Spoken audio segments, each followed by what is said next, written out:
اچھا اگلا سوال ہے علی کراچی سے، کیا جاننا چاہ رہے ہیں؟ سری صاحب، آج کل امریکہ پاکستان کو بڑا یاد کر رہا ہے. جو بائیڈن صاحب نے یاد کیا، اس کے بعد آج ان کے وزیر خارجہ نے یاد کیا پاکستان کو، اور جو پاکستان کے لیے اسٹیٹمنٹس آ رہی ہیں وہ بہت زیادہ حوصلہ افزا ہے. امریکہ پاکستان سے قربت تبھی بڑھاتا ہے جب اس کو کچھ چاہیے. تو کیا آپ کو لگتا ہے کہ امریکہ پاکستان کے اندر کوئی اڈے وغیرہ مانگ رہا ہے ایران یا پھر چائنا اور رشیا وغیرہ کے خلاف؟ کیا آپ کو لگتا ہے ایسا کچھ چل رہا ہے؟ بہت زبردست سوال ہے، مشکل بھی سوال ہے، مگر اس کا ہلکا سا جواب میں نے شاید پہلے بھی دیا تھا، مگر میں آج تھوڑا سا ریپیٹ کرتا ہوں. دیکھیے، امریکہ بادشاہ جو ہے نا، وہ آپ صحیح کہہ رہے ہیں، آج کل تھوڑا زیادہ ہی مہربان ہوا ہے پاکستان. ایک تو یہ کہ آئی ایم ایف کے پروگرام کے اندر انہوں نے آئی ایم ایف کو سمجھایا کہ پلیز موو آن، پاکستان کو ڈاؤن نہیں ہونے دینا. دوسرا یہ کہ یہ بلنکن صاحب کے اسٹیٹمنٹ اور بائیڈن کا اسٹیٹمنٹ، مطلب ایک آدھ تو ٹھیک ہوتا ہے، مگر یہ دو تین جو آ رہے ہیں اس کا یہ مطلب ہے کہ there is now renewed interest of the United States in Pakistan. اور آپ نے دیکھا کہ ہمارے آرمی چیف بھی ایک آدھ چکر لگا چکے ہیں. ایک چکر میں دونوں D G I S I اور چیف دونوں گئے تھے. تو کیا باتیں ہوئیں؟ اچھا، اس وقت میں نے کچھ ایک دو اشارے کیے تھے، وہ شاید پسند نہیں آئے لوگوں کو، تو اب میں تھوڑا محتاط طریقے سے سمجھاؤں گا کہ نہیں، وہ پروگرام دیکھ لیں پچھلے. جی تو نہیں، کچھ تو کہنا پڑے گا. تو بات یہ ہے جی کہ امریکہ کا جو انٹرسٹ ہے وہ دو جگہ پہ ہے، ایک ہے افغانستان میں اور ایک ہے ایران میں. تو اب آپ دیکھیے، میں اشاروں میں بات کروں گا بیکاز ادروائز پھر پرابلم بن جائے گا سب کے لیے، یہ پروگرام ہی بند کرنا پڑ جائے.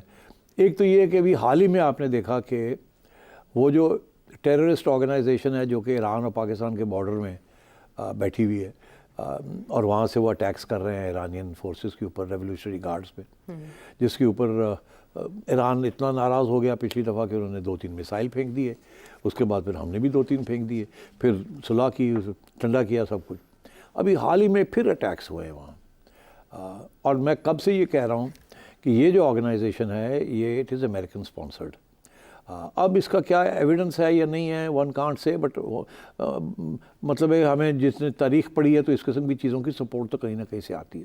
پاکستان تو سپورٹ نہیں کر رہا، پاکستان تو کر ہی نہیں سکتا، سوال ہی پیدا نہیں ہوتا. تو پھر کون کر رہا ہے؟ کون فنڈنگ کر رہا ہے؟ کون ہتھیار دے رہا ہے؟ کون ان کو کہہ رہا ہے کہ جائیں اٹیک کریں؟ دیکھیے، ریزسٹنس تو ہوتی ہے، اور اسپیشلی ایران، کردوں کی ریزسٹنس ہے، پھر یہاں سے ریزسٹنس ہے، یہ بلوچ سیپریٹسٹ جو ہیں اینڈ سو آن.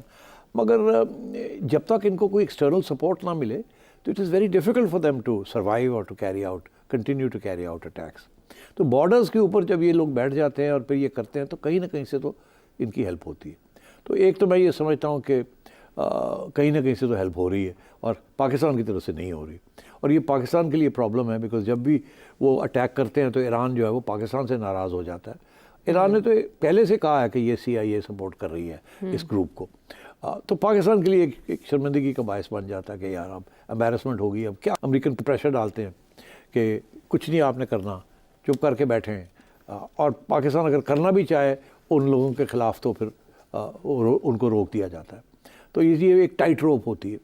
دوسرا ایشو یہ ہے کہ اب آپ نے دیکھا یہ یوکرین والے اور روس والوں کے درمیان جو ایشوز چل رہے ہیں، اور اب وہ فگر پوائنٹنگ جو ہو رہی ہے وہ افغانستان میں ہو رہی ہے کہ جو IS خراسان جو بیٹھی ہوئی ہے یہاں، اگر وہ تاجکستان سے لے کر اور روس تک وہ اپنے آپریشنز کر سکتی ہے تو اس کا یہ مطلب ہے کہ تھوڑی بہت اگر ہیلپ مل جائے ان کو ادھر ادھر سے.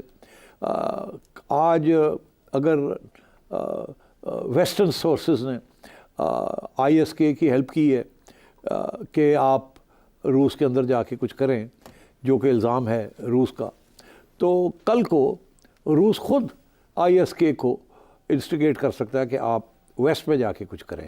دیکھیے، یہ ڈائریکٹ نہیں ہوتا، یہ انڈائریکٹ سورسز کے ذریعے ہوتا ہے، انسٹیگیٹ کیا جاتا ہے، اب پیسے دیے جاتے ہیں، آئیڈیاز دیے جاتے ہیں اور استعمال کیا جاتا ہے. اور وہ جو لوگ استعمال ہو رہے ہوتے ہیں وہ سمجھتے ہیں کہ ہم جو بھی کر رہے ہیں اس کے ساتھ ہماری شہرت بڑھ رہی ہے، ہماری باڈی بڑھ رہی ہے اور ہمیں اہمیت مل رہی ہے، تو وہ اس لیے امداد بھی لے لیتے ہیں.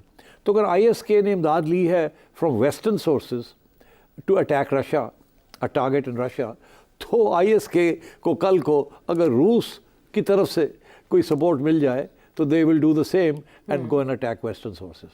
تو اب میرا خیال ہے امریکہ کو بھی پتہ ہے، because they play these games. ان کو تو پتہ ہے کہ اگر ہم یہ کر سکتے ہیں تو وہ بھی یہ کر سکتے ہیں, ہم اس کو استعمال کر سکتے ہیں تو وہ بھی کر سکتے ہیں. تو مجھے یہ لگتا ہے ایسے ہے کہ امریکہ فیلز کہ یہ جو افغانستان کے اندر گھس بیٹھی ہیں, یہ جو فورسز وہاں اکٹھی ہو رہی ہیں, یہ کسی نہ کسی سٹیج پہ امریکن انٹرسٹ کو بھی اٹیک کریں گی. And that is why they are keeping a close watch. اب آپ کو یاد ہوگا کہ کچھ پچھلے سال میں نے کہا تھا کہ امریکن انٹرسٹ پاکستان میں رہیں گے, especially to watch what is happening in Afghanistan over the territory of Pakistan. تو اس کے لیے ڈرونز کی ضرورت پڑتی ہے, اس کے لیے اسپائی سیٹلائٹس کی ضرورت پڑتی ہے, اور وہ امریکہ کچھ عرصے سے, میرا جو انفارمیشن ہے, انہوں نے پاکستانیوں سے ریکویسٹ کی تھی کہ ہمیں کوئی اسپیس دی جائے تاکہ ہم اوور دا ہورائزن افغانستان کے اندر جو کچھ ہو رہا ہے اس کو مانیٹر کر سکیں. میری اطلاع کے مطابق پاکستان نے انکار کر دیا تھا کہ ہم افورڈ نہیں کر سکتے, ہم نیبر کے ساتھ یہ لڑائی ہے, کل کو وہی پھر ہمارے اوپر پڑیں گے کہ آپ نے امریکنوں کو ایک اوور دا ہورائزن بیس دے دیا ہے, تو وی کانٹ افورڈ اٹ, تو sorry we can't do it.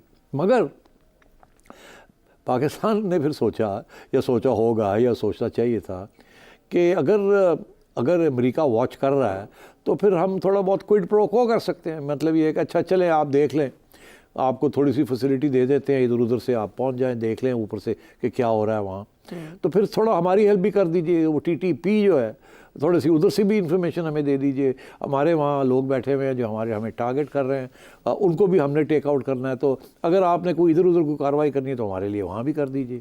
تو مطلب یہ طریقے کے ساتھ یہ چیزیں ڈیولپ ہوتی ہیں. اچھا, تو میں یہ سمجھتا ہوں کہ امریکہ جو ہے اس کے انٹرسٹ ہیں پاکستان میں اور رہیں گے جب تک افغانستان سٹیبل نہیں ہو جاتا, اور امریکہ جو ہے ڈائریکٹلی افغانستان گورنمنٹ کے ساتھ بیٹھ نہیں جاتا جا کے وہاں, جیسے وہ چاہتے ہیں to extract minerals and so on and so forth. اس وقت جب تک امریکہ ان کی ریکگنیشن نہیں کرتا تو امریکہ اپنا انٹرسٹ رکھے گا وہاں بیکاز آف ٹیررزم. اور ڈر یہی ہے کہ یہ نہ ہو کہ پھر کوئی ایسا انسیڈنٹ ہو جائے 9/11 جیسا, تو پھر ان کے اوپر آسمان گر جائے, پتہ چلے جی ISK جو ہے وہ اگر ماسکو پہنچ سکتی ہے تو وہ لنڈن بھی پہنچ سکتی ہے یا کہیں اور بھی پہنچ سکتی ہے. تو میرا خیال ہے یہ لوگ دے کیپ دیئر تھنگس. اور دوسری بات یہ ہے کہ پاکستان کو لیے وہ کر کیا $5 billion over a period of 3 years یا 6 بلین نائدر ہے نو دیر. تو پاکستان اگر کل کو کولیپس کر جاتا ہے تو آپ سوچئے جس قسم کا ماحول پاکستان میں بنا ہوا ہے, جس قسم کی ملیٹنٹ آؤٹ فٹس پاکستان میں ہیں, یہ تو انڈیا کے لیے پرابلم بن جائے گا, ساری ریجن کے لیے پرابلم بن جائے گا. آپ لوگ ISK کو بھول جائیں گے. یہاں بھی تو اس قسم کی ایک سوچ ہے, اینٹی ویسٹرن سوچ ہے, اینٹی امریکن سوچ ہے, اور جسے کہتے ہیں نا ملیٹنٹ ریلیجس سوچ ہے. تو اس لیے بیسٹ یہی ہے کہ پاکستان کو اپنی سائڈ پہ ہی رکھا جائے, زیادہ ڈھیل بھی نہ دی جائے, زیادہ کریک ڈاؤن بھی نہ کیا جائے, اور ریلیشنس اچھے رکھے جائیں, اسٹیبلٹی آئے پاکستان میں, گورنمنٹ چلے, معیشت چلے. This is in the interest of the West. اس لیے میرا خیال ہے کہ وہ ری انگیج کیا جا رہا ہے ود دی کرنٹ ریجیم. ٹھیک ہے, سمجھ گئے ہم. وجہ امریکہ کو مطلوب ہوگا جس کی وجہ سے یہ قربتیں بڑھ رہی ہیں.